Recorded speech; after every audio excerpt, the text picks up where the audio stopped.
বুঝায়। এখানে এখন মানব জীবনের সংজ্ঞাও নাই। সংজ্ঞা যেটা আছে এটা বস্তুবাদী সংজ্ঞা, বস্তুবাদী জাতীয়তাবাদী সংজ্ঞা। সেখান থেকে আমাদেরকে সবাইকে উদ্ধার রক্ষা করতে হবে। এই জন্য ইসলাম বিপ্লব প্রথমত মৌলিকভাবে আত্মিক বিষয়, যে জীবন বস্তুর উদ্দেশ্য স্রষ্টার নামে স্রষ্টার আলোকে, এরপর রাষ্ট্র সবার দুনিয়া সবার মানে সব মানুষের, শুধু মুসলমান নয়, মুসলিম অমুসলিম সব মানুষ হিসাবে সবার জীবন স্বাধীনতা, অধিকার, নিরাপত্তা, ইজ্জত, রুজির যে রূপরেখা রহমতুল্লাহ আলমিন সাল্লাল্লাহু আলাইহি সাল্লাম রাব্বিল আলামিন দান করেছেন, আহলে বাইত সাহাবা একরাম খোলাফায়ে রাশিদিন ইমামগণ কায়েম করেছেন, সেটাই ইনসানিয়াত বিপ্লব, সেটাই কলেমার চিরন্তন ধারা, এটা কলেমার স্ট্রাকচার, কলেমার আত্মা এবং জীবনের রূপরেখা। সেটা আমাদেরকে প্রতিষ্ঠিত করতে হবে। হারিয়ে গিয়ে বিলুপ্ত হয়ে গেছে, সেটাকে নতুন করে পুনরুজ্জীবন, পুনরুদ্ধার, পুনঃপ্রতিষ্ঠা করা একটা ঐতিহাসিক চ্যালেঞ্জ। আমাদেরকে এই মেন্টালিটি নিয়ে আসতে হবে যে পথ নাই, আমাদেরকে পথ তৈরি করতে হবে। তৈরি করার পথে হাঁটা সোজা, কিন্তু বাধার মধ্যে, প্রতিকূলতার মধ্যে পথ নির্মাণ করাই ঐতিহাসিক চ্যালেঞ্জ, জীবনের আসল চ্যালেঞ্জ। সেই চ্যালেঞ্জ নিয়ে আমাদেরকে এখন ইসলামী বিপ্লব তৈরি করতে হবে এবং সব জায়গায় বলতে হবে ভোটের সাথে ইমান জড়িত, জীবন জড়িত, রুটি রুজি জড়িত, অনেক কিছু জড়িত। মিথ্যাকে ভোট দিলে সে মুসলমান নয়, মানুষ নয়। এভাবে সব মানুষকে আমরা মানব জীবনের অ্যাঙ্গেল থেকে, ইমানি অ্যাঙ্গেল থেকে, ধর্মের অ্যাঙ্গেল থেকে, সব অ্যাঙ্গেল থেকে জীবনের সত্য, যে জীবন স্রষ্টার নামে স্রষ্টার আলোকে, এটাই জীবনের সত্য। রাষ্ট্রসভার, দুনিয়া সবার, এটাই জীবনের সত্যের ভিত্তিক রূপরেখা। এবং রাষ্ট্র এক গোষ্ঠীর রাষ্ট্র নয়, এক গোষ্ঠীর রাজনীতি নয়, দর্শনীতি। এভাবে রাষ্ট্রসভার, দুনিয়া সবার, সব মানুষের, এটা আল্লাহ সাল্লামের দান। রাষ্ট্র এক ধর্মের, এক জাতির নয়, এবং ধর্মের নামে গোষ্ঠীগত দলীয় মতবাদ চাপিয়ে দিতে যেন কেউ না পারে। সত্য আর জ্ঞানের মুক্ত প্রবাহ যেন জারি থাকে, সেজন্য আমাদেরকে চেষ্টা করতে হবে। এবং ইসলামের বিপ্লব এটা আসলে কলেমার প্রতিষ্ঠান, আমরা মুসলমানদের জন্য এবং সব মানুষের জন্য। এটা জীবনের প্রতিষ্ঠান, এটা জীবনের সত্য বুঝা, এটা institution of life, truth of life বুঝা, এবং মিথ্যা থেকে আত্মা জীবনকে মুক্ত করা, এবং রাষ্ট্র বিশ্বকে মিথ্যার ধারা থেকে, জুলুমের ধারা থেকে, একক গোষ্ঠী শৈল রাজনীতি হচ্ছে সবচেয়ে বড় জুলুম, এটা থেকে মুক্ত করা। বর্তমানে যেটা চলতেছে পৃথিবীতে, এটা রাজনীতি না, দর্শনীতি। রাজনৈতিক দল আর দলের ডিফারেন্স আছে।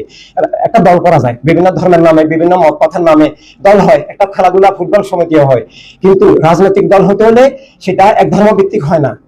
রাষ্ট্রের মধ্যে শুধু এক ধর্মের লোক বাস করে না, সবার অধিকার মানুষ হিসেবে রক্ষা করতে হবে। এবং রাজনৈতিক দল হতে হলে সার্বজনীন, ইউনিভার্সাল হিউম্যানিটেরিয়ান হতে হয়। এই জন্য বর্তমান পৃথিবীতে মানবতার দৃষ্টিতে, জীবনের দৃষ্টিতে, জ্ঞানের দৃষ্টিতে, ন্যায়ের দৃষ্টিতে রাজনীতিও নাই, রাজনৈতিক দলও নাই। বিশ্বের বুকে একমাত্র রাজনৈতিক দল ইনসানিয়াত বিপ্লব। এর বাইরে যে দলগুলো, এগুলো রাজনৈতিক দল নয়, এগুলো খুনজুলুমের দল, মিথ্যার দল, এগুলো রাজনীতিও নয়। পৃথিবীর বুকে ইনসানিয়াত বিপ্লব বাইরে কোনো জীবন নীতিও নাই, রাজনীতিও নাই। তো রাজনীতির নামে চলছে আর কি। অন্ধকারে অনেক ধোঁকা, অন্ধকারে অনেক আগাছা, অনেক আবর্জনা, অনেক বিষাক্ত কীটপতঙ্গের, বিষাক্ত জিনিসের জন্ম হয়েছে। এগুলো শয়তানের জন্ম, এগুলো মিথ্যার জন্ম, এগুলো আবু জেহেলদের জন্ম, এগুলো ইয়াজিদদের জন্ম, এগুলো কার্ল মার্কসদের জন্ম। তো এগুলো এখন রাজনীতির নামে যেটা চলছে, এগুলো রাজনীতি নয়, এটার পিছনে আছে মিথ্যা। ইসলামের নামে ভুয়া দল, অথবা অন্যান্য ধর্মের নামে ভুয়া ধর্ম, ইসলামের নামে ভুয়া ইসলাম, এবং বস্তুবাদী জাতীয়তাবাদ, এগুলো জড়িত আছে। তো সেখান থেকে ইসলামের বিপ্লব একটা বিশ্ব বিপ্লব, এটা একটা কলেমার ঐতিহাসিক চ্যালেঞ্জ। এটার প্রথম বিষয় হচ্ছে মানুষকে মানুষ বানানো। আমি মানুষ, এটা স্বীকার করতে হলে জীবন বস্তুর রূপে স্রষ্টার নামে স্রষ্টার আলোকে স্বীকার করতে হবে। এবং আমি মানুষ দাবি করতে হলে রাষ্ট্রসভার, দুনিয়া সবার স্বীকার করতে হবে। আর দুনিয়া সবার, রাষ্ট্রসভার, এটার নামে খেলাফত ইনসানিয়াত, মানবতার রাষ্ট্র। আর যেই নীতিতে সেটা হয়, সেটার নাম মানবতার রাজনীতি, জীবনের রাজনীতি, সব মানুষের অধিকার, স্বাধীনতার রাজনীতি, সব মানুষকে রক্ষা, সব মানুষের কল্যাণের নীতির নাম মানবতার রাজনীতি। এইভাবে এই জন্য মানবতার রাজনীতি আর মানব জীবন আলাদা কিছু না। যে মানবতার রাজনীতি অস্বীকার করবে, সে মানব জীবন অস্বীকার করবে, সে স্রষ্টাকে অস্বীকার করলো, সে স্রষ্টার রাসালাত অস্বীকার করলো, সে সব ধর্মকে অস্বীকার করলো, সে আসলে মিথ্যার মধ্যে ডুবে গেল। এই জন্য জীবন নীতি হিসাবে সব মানুষকে মানবতার রাজনীতি, মানবতার রাষ্ট্র বোঝাতে হবে। একই সাথে ধর্মের নীতি হিসাবেও ইসলাম এবং সব ধর্মের মৌলিক সত্যের নীতি হিসাবে, মানে যদি ধর্মগুলোর মধ্যে যদি সত্য থাকে বা স্বীকার করে আর কি, স্রষ্টাকে যদি স্বীকার করে, তাহলে এটা ধর্মের মৌলিক সত্যের নীতি হিসাবে মানবতার রাজনীতি শিখাতে হবে। এটা এক্সট্রা জিনিস, আমি করলে করলাম, না করলে নাই। আমি এইভাবে এটা আসলে মানব জীবনে হয় না, ইসলামও হয় না। এবং ইসলামের কোনো দিকে অস্বীকার করলে সে আর মুসলিম থাকে না। ইসলামকে কেউ যদি অরাজনৈতিক বলে, সে আর মুসলিম থাকবে না, ইসলাম অস্বীকার হয়ে যাবে, ইসলাম পূর্ণাঙ্গ। আর ইসলামের রাজনীতি মানবতার রাজনীতি, মানবতার রাষ্ট্র, খেলাফত ইনসানিয়াত। সব ধর্মের পক্ষ থেকেও রাজনীতি, মানবতার রাজনীতি, মানবতার রাষ্ট্র, মানবতার দুনিয়া, খেলাফত ইনসানিয়াত। জীবন মানবতার সাধারণ প্রাকৃতিক অ্যাঙ্গেল থেকেও যে রাষ্ট্র সবার, দুনিয়া সবার, সম্পদ সবার, আলো বাতাস মাটি পানি সবার, আর এটার বাস্তব রূপের নামে মানবতার রাষ্ট্র, খেলাফতে ইনসানিয়াত। এভাবে সেটা সব মানুষকে আমাদেরকে বুঝাতে হবে। কেউ যদি তার ধর্মের অ্যাঙ্গেল থেকে বুঝে, সেটাও কোনো সমস্যা নেই। মুসলমানরা ইসলামের দিক থেকে বুঝলেও ইসলাম বুঝার অবিচ্ছেদ্য বিষয়, এবং জীবন বুঝার অবিচ্ছেদ্য বিষয় খেলাফত ইনসানিয়াত বিপ্লব। ইনসানিয়াত বিপ্লব জীবন আলাদা কোনো কিছু নয়।